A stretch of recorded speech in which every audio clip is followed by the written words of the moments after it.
The shoe assembly attaches to the front of your recip saw and provides a support as you cut. It helps to control the saw during the cut. The most common issue with the shoe is simply losing it. If the saw is used extremely hard, the pivot hinge between the mounting bar and the shoe can break, causing the shoe to fall off. Replacing the shoe is a simple repair that you can do yourself, and I'm going to show you how. Hi, I'm Mark Socha.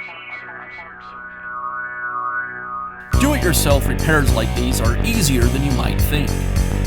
From lawn machines to cordless drills, kitchen mixers, Outdoor grills. our how-to videos walk you through each repair from start to finish. So doing it yourself means never having to do it alone. Let's get started. I'll begin by removing the old shoe. Let's head into the kitchen and I'll show you how.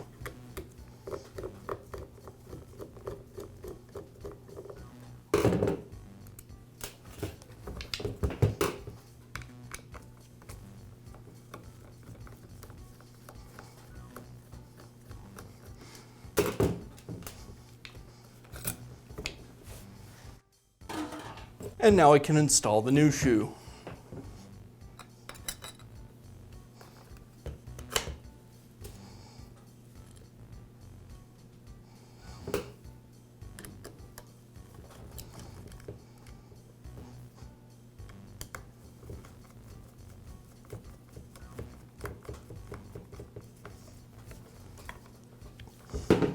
And that's how easy it is to replace the shoe on your recip saw. Be sure to check back often for new videos and expert advice. If you found this video helpful, give us a thumbs up And leave a comment.